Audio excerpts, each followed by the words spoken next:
Lalu diketahui juga mereka berdua tidak memiliki hubungan kerabat atau saudara. Hanya saja Firly memang suka main di pemukiman tempat tinggalnya Denny dan mereka baru saling kenal kurang lebih selama 3 hari belakangan sebelum kejadian naas. Halo Sobat Pena, apa kabar hari ini? Assalamualaikum warahmatullahi wabarakatuh.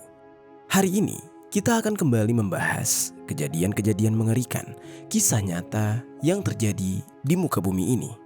Kisah kali ini terjadi di Palembang, Sumatera Selatan pada tahun 2024. Bercerita tentang seorang pria yang mengalami nasib tragis usai dihabisi secara brutal. Tubuhnya berkali-kali ditikam menggunakan badik oleh temannya sendiri. Kejadian ini berawal karena si pelaku diusir setelah terjadi cekcok soal hasil pembagian jual beli handphone. Dari kejadian yang sepele tersebut berakhir menjadi sebuah kasus kriminal yang benar-benar mengerikan. Bagaimana cerita selengkapnya tentang kasus yang satu ini? Langsung saja kita bahas di Kata Pena.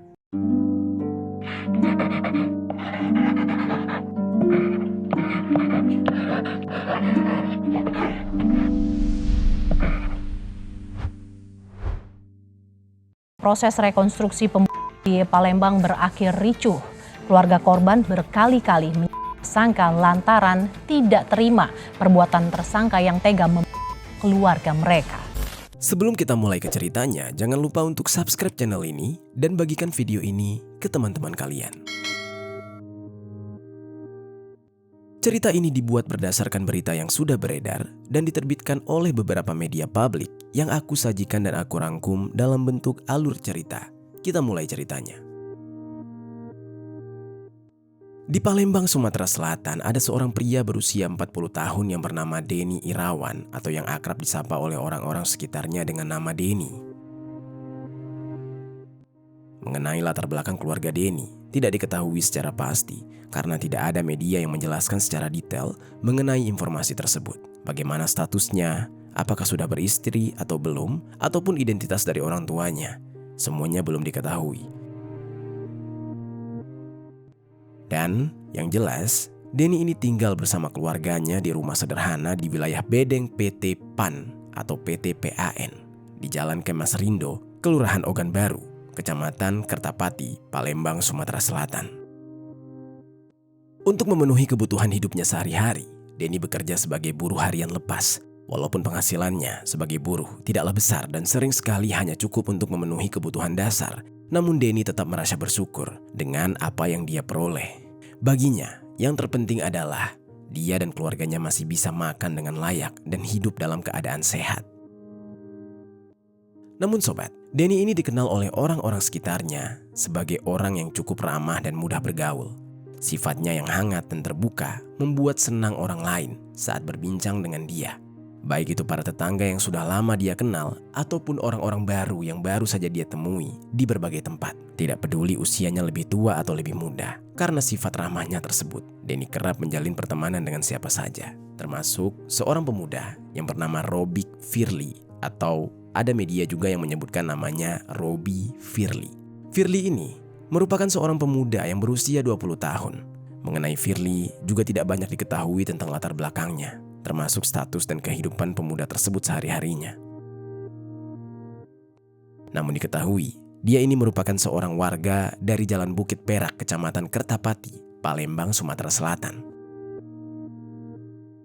Namun sobat, mengenai alasan mengapa mereka berdua bisa saling kenal, juga tidak diketahui dengan pasti dari mana mereka mulai saling kenal satu sama lain. Kemungkinan besar, mereka saling kenal ya karena tinggal di satu wilayah yang sama, yaitu di Kecamatan Kertapati, Palembang, Sumatera Selatan. Lalu diketahui juga mereka berdua tidak memiliki hubungan kerabat atau saudara. Hanya saja Firly memang suka main di pemukiman tempat tinggalnya Denny dan mereka baru saling kenal kurang lebih selama 3 hari belakangan sebelum kejadian naas. Berdasarkan informasi, selama berteman, keduanya sempat bekerja sama soal penjualan handphone. Namun terkait hal itu, tidak dijelaskan secara detail kerjasama mereka ini seperti apa. Namun rupanya, kerjasama yang baru saja dimulai ini berjalan dengan tidak mulus dan terjadi selisih paham terkait pembagian hasil penjualan ponsel yang membuat hubungan pertemanan mereka seketika menjadi hancur. Dan atas hal tersebut, Denny jadi sangat kecewa dan benar-benar enggan untuk berteman lagi dengan Firly. Jangankan untuk berteman, melihat wajahnya saja, Denny sudah tidak sudi dan meminta Firly jangan pernah lagi datang ke rumahnya ataupun menginjakan kaki di kampungnya tersebut. Denny benar-benar merasa terhianati dengan orang yang baru dia kenal itu. Atas keputusan Denny tersebut, Firly yang sakit hati jadi menyimpan dendam kepada Denny akibat dia diusir hanya karena permasalahan bisnis yang kurang cocok. Firly yang benar-benar naik pitam dan dendam, dia jadi gelap mata dan dia ingin melampiaskan dendamnya ini dan dia membeli sebilah badik. Singkat cerita, setelah Firly membeli badik tersebut, dia pun langsung membawa pulang badik itu. Lalu singkat ceritanya lagi, pada hari Minggu tanggal 6 Oktober tahun 2024 sekitar jam 7 malam, setelah mendapatkan senjata tajam untuk dia gunakan demi memberikan pelajaran kepada Denny, kemudian Firly menyembunyikannya dengan cara menyelipkan badik tersebut di pinggang kirinya. Lalu Firly berangkat ke rumah Denny dengan berjalan kaki. Dengan amarah yang sudah memuncak, Firly berjalan menuju ke rumah Denny dan setiap langkahnya selalu dipenuhi dengan dendam, seolah semakin memantik emosinya dan dia tidak bisa memaafkan Denny. Di dalam perjalanan tersebut, Firly mulai berpikir, rasa-rasanya jika hanya memberikan pelajaran, itu akan sangat kurang. Ada baiknya, sekalian saja nyawa Denny dihabisi. Di dalam perjalanan itu, Firly pun melewati lorong bedeng PT PAN dengan membawa sajam tadi. Di saat itu Firly memutuskan untuk menunggu saja kehadiran Denny di sebuah pondok yang berada di depan rumah milik seorang warga yang bernama Freddy. Saking lamanya Denny muncul, dia sampai tidur-tiduran di pondok tersebut. Namun di sisi lain, si target yaitu Denny tiba-tiba entah dari mana berjalan dan mendatangi tetangganya yang bernama Saok dan juga Anggi yang baru saja pulang dari Musala Al-Ikhlas dan tengah ngobrol di belakang rumah. Yang mana lokasi tersebut ternyata dekat dengan pondok tempat Firly sedang tidur-tiduran menunggu Denny. Dan entah apa yang mereka bicarakan bertiga di saat itu, namun suara mereka terdengar cukup berisik di telinga Firly dan membuat Firly tersadar bahwa Denny ada di sana. Menyadari kehadiran Denny, lantas Firly beranjak dari posisi rebahnya dan langsung berdiri. Dia menghampiri Denny. Di saat itu Denny yang kaget. Tiba-tiba dia dihampiri oleh Firly, orang yang sangat tidak dia sukai. Seketika dia menjadi kesal dan marah. Dan Denny di saat itu seketika mengajak Firly untuk sementara menjauh dari Saok dan juga Anggi, dua teman ngobrolnya tadi. Di saat itu Denny dan Firly akhirnya ngobrol berdua di sebuah lorong dan di sana mereka terlibat cekcok. Denny sangat tidak senang melihat kehadiran Firly di kampung tersebut. Padahal sebelumnya Denny sudah mengatakan dia melarang Firly untuk datang ke kawasannya.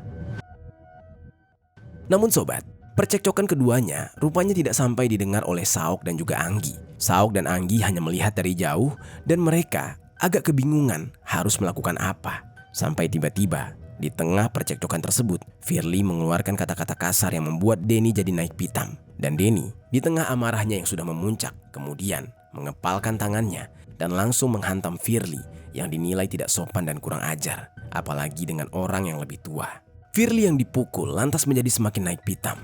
Kemudian Firly yang gelap mata lalu mengeluarkan badik yang sudah dia bawa. Firly menggenggamnya dengan kuat dan tanpa ragu, Firly segera mengarahkan badik ke arah Denny. Menyadari Firly membawa sajam dan nekat, Denny dengan cepat mencoba melarikan diri untuk menghindar dari serangan tersebut. Namun ketika Firly melihat Denny yang kabur, Firly semakin bertekad untuk mengejarnya. Denny berlari sekuat tenaga. Kepanikan tersebut membuatnya jadi kurang fokus melihat jalan ke depan. Langkahnya untuk bisa melarikan diri pun terhenti karena kakinya tersandung oleh batu. Seketika tubuhnya terhuyung jatuh dalam posisi tubuh yang terlentang. Keadaan itu pun membuat Denny semakin panik. Di tengah kepanikan dan menyadari Firly yang masih menggenggam badik sudah berada di hadapannya, membuat Denny tidak punya banyak waktu untuk bangkit. Dan sementara itu, Firly yang melihat Denny terjatuh terlentang merasa ini adalah kesempatan yang sangat bagus untuk menghabisi nyawa Denny. Dengan cepat, agar tidak melewati kesempatannya, Firly langsung mengayunkan sebilah badik di tangannya, dihujamkan ke arah perut Denny berkali-kali, sehingga perutnya pun terburai. Cairan merah seketika mengalir deras dari luka di perut yang terbuka. Denny lantas menjerit menahan rasa sakit di perutnya. Namun Denny yang baru merasakan sakit di bagian perut harus kembali merasakan sakit yang lebih dalam lagi ketika perutnya kembali dihujam menggunakan badik. Denny mengerang kesakitan. Dia meminta tolong, berusaha melawan, berharap ada yang mendengar teriakannya. Lalu di sisi lain, dua orang saksi yaitu Sahok dan Anggi melihat kejadian itu dengan jelas dari kejauhan. Mereka berdiri terpaku, ngeri melihat kebrutalan Firly. Ketakutan meliputi mereka dan membuat keduanya bingung apakah harus segera menolong atau menjaga diri agar tidak menjadi sasaran berikutnya. Meski merasa ingin membantu, mereka ragu-ragu, takut akan keselamatan mereka sendiri jika langsung mendekat. Namun jika mereka diam saja, Denny akan semakin terluka. Namun rupanya, Firly yang masih belum puas masih menghujamkan senjata tajamnya ke arah tubuh Denny. Di saat itu, bagian punggung kiri Denny juga terbelah. Masih belum puas, Firly kembali menghujamkan badik ke arah pinggang sebelah kanan. Dan seketika tubuh Denny mulai lemas karena banyaknya luka hujaman di tubuhnya dan dia kehabisan cairan merah. Denny yang awalnya masih berusaha bertahan dan memberikan perlawanan, akhirnya tidak lagi berdaya. Dengan tubuh yang semakin lemah dan penuh luka, dia mulai tidak sadarkan diri dan sekarat. Melihat lawannya sudah bersimbah cairan merah, lantas Firly pun baru merasa puas. Namun rasa puasnya dengan cepat berganti jadi kepanikan. Ketika mengetahui tindakan kejinya mungkin akan segera diketahui oleh banyak orang dan dia akan menerima konsekuensi hukum. Mengingat hal tersebut, Firly lantas segera mengambil sarung badik yang terjatuh. Belum sempat kembali menyimpan badik di sarungnya, Firly memutuskan untuk buru-buru melarikan diri sambil tangan kanannya masih memegang badik dan tangan kirinya menggenggam sarung badiknya. Melihat Firly yang sudah melarikan diri dan menjauh, barulah Sahok dan Anggi yang menyaksikan dari kejauhan lantas berani menghampiri Denny yang sudah terluka. Kemudian refleks berteriak, "Maling! Maling!" dengan sekuat tenaga, berharap warga sekitar mendengarnya dan menghentikan pelarian Firly. Meskipun begitu, Sahok dan Anggi ingin fokus untuk menolong Denny agar bisa diselamatkan. Warga sekitar yang mendengar teriakan Sahok dan Anggi lantas datang untuk melihat apa yang terjadi. Dan saat melihat adanya kejadian ini, para warga langsung berbondong-bondong melakukan tindakan cepat. Ada yang memberitahu keluarga Denny, ada yang mengejar Firly dan ada juga yang melaporkan tindakan keji ini ke Polsek Kertapati sambil segera hendak membawa Denny yang terluka ke rumah sakit secepatnya untuk mendapatkan pertolongan. Karena di saat itu ternyata Denny masih hidup dan masih bisa mencoba bertahan. Orang tua Denny yang datang ke TKP, mereka melihat putra mereka terluka parah dengan kondisi yang benar-benar mengenaskan. Kemudian mereka dibantu oleh warga untuk membawa Denny ke rumah sakit, yaitu Rumah Sakit Palembang Bari. Namun rupanya, di dalam perjalanan tersebut, teriakan keluarga Denny atas apa yang terjadi benar-benar membawa luka yang mendalam. Dan belum sampai pada tujuan, yaitu rumah sakit, Denny rupanya sudah tidak bisa bertahan lagi. Luka sekujur tubuhnya benar-benar sudah parah, dan Denny pun akhirnya meninggal dunia. Di sisi lain, polisi yang datang ke TKP langsung melakukan pemeriksaan di TKP dan saat itu rupanya warga yang berhasil menghentikan langkah Firly yang melarikan diri langsung menghajar Firly beramai-ramai. Firly yang diamuk massa tidak bisa melawan ketika banyaknya warga yang menghajarnya. Dan polisi yang datang pun mencoba untuk melerai agar tidak terjadi tindakan main hakim sendiri dan agar si pelaku ini tidak tewas di tangan warga. Setelah itu, polisi langsung mengamankan Firly yang sudah bonyok dihajar massa sekitar jam 11 malam. Firly diamankan ke Polsek Kertapati untuk proses lebih lanjut. Saat dia diamankan oleh pihak kepolisian, Firly di saat itu mengaku dia menyesal atas perbuatannya. Dia hilaf. Namun penyesalan tinggallah penyesalan karena Denny sudah meninggal dunia dan semuanya sudah terjadi. Bersamaan dengan diamankannya Firly, polisi juga menyita sejumlah barang bukti. Di antaranya adalah sebuah badik dan sarungnya yang terbuat dari kayu berwarna coklat milik Firly yang disita dari tempat kejadian perkara. Dan juga satu helai kaos oblong berwarna abu-abu milik Denny. Selama di kantor polisi, Firly ditanyakan apa penyebab atau motif dia melakukan tindakan keji ini. Firly di saat itu bercerita kalau motifnya karena rasa sakit hati. Dia mengatakan kalau dia dengan Denny sebelumnya adalah partner bisnis atau memiliki usaha bersama, yaitu usaha penjualan ponsel. Namun belakangan ternyata usaha mereka tersebut mengalami masalah yang membuat mereka akhirnya terlibat cekcok. Namun di saat itu, yang membuat Firly sakit hati adalah Denny mengusirnya dari kampung itu dan dia tidak mengizinkan Firly untuk datang ke sana yang seolah-olah kampung tersebut adalah daerah kekuasaannya. Disitulah Firly merasa tidak terima, naik pitam dan memilih untuk menghabisi nyawa Denny. Lalu, atas tindakan tersebut, Firly pun akhirnya dijerat dengan pasal 340 KUHP Pidana, subsidiar pasal 338 KUHP Pidana, subsidiar pasal 351 ayat 3 KUHP Pidana dengan ancaman hukuman penjara paling lama 15 tahun. Lalu di sisi lain, polisi meminta izin kepada keluarga untuk melakukan visum kepada jasad Denny. Dan hasilnya, terdapat 4 luka tusukan pada bagian punggung 1 kali, pinggang sebelah kanan 1 kali, dan pada bagian perut sebanyak 2 kali. Dan setelah jasad Denny selesai dilakukan pemeriksaan, jasad Denny dibawa pulang oleh pihak keluarga untuk dimakamkan secara layak. Kepergian Denny benar-benar membawa luka yang mendalam bagi keluarga. Isak tangis mengiringi pemakaman Denny, dan pihak keluarga benar-benar tidak terima jika Denny harus meninggal secara tiba-tiba dan secara mengenaskan. Warga yang mengetahui kabar mengenai tewasnya Denny juga menjadi seketika geger. Warga ikut iba, marah atas tindakan Firly yang membuat warga mereka meninggal dunia secara mengenaskan. Lalu sementara itu, di dalam upaya melengkapi berkas perkara sebelum diserahkan ke tahap penuntutan, polisi melakukan rekonstruksi kasus eksekusi yang menewaskan Denny ini. Rekonstruksi ini dilaksanakan pada tanggal 6 Oktober tahun 2024 sekitar jam 7 malam di Jalan Kemas Rindo, Kecamatan Kertapati, Palembang. Proses rekonstruksi dilangsungkan sebanyak 14 adegan dan menghadirkan tersangka Firly dan beberapa saksi untuk menggambarkan kembali kronologi kejadian dari awal hingga akhir insiden yang berujung pada meninggalnya Denny. Namun saat rekonstruksi berlangsung, situasi di lokasi menjadi tegang. Keluarga korban yang masih sangat terpukul dan marah atas perbuatan Firly tidak bisa menahan emosi mereka. Begitu pula dengan warga setempat yang juga merasa marah dan kecewa atas tindakan keji yang dilakukan oleh Firly terhadap Denny. Dan tanpa dapat dibendung, mereka pun berbondong-bondong mendekati lokasi rekonstruksi dan langsung menyerang Firly. Amarah mereka tampak sangat besar, bahkan hingga membuat petugas kepolisian kewalahan untuk mengendalikan kerumunan. Melihat situasi yang semakin sulit dikendalikan, polisi segera mengambil tindakan untuk mengamankan Firly dengan memasukkannya ke dalam mobil. Meskipun begitu, warga dan pihak keluarga tetap berusaha mendekati kendaraan dan mengungkapkan kemarahan mereka terhadap pelaku.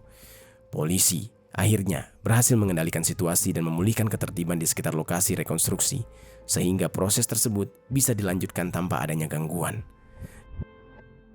Kejadian ini menunjukkan betapa besarnya amarah dan kekecewaan keluarga serta warga desa atas tindakan Firly yang dinilai sangat kejam dan tidak berperi kemanusiaan. Rasa kehilangan mendalam serta kemarahan atas meninggalnya Denny membuat keluarga korban dan masyarakat setempat tidak mampu menahan emosi mereka, apalagi setelah melihat Firly yang dianggap bertanggung jawab atas penderitaan keluarga Denny.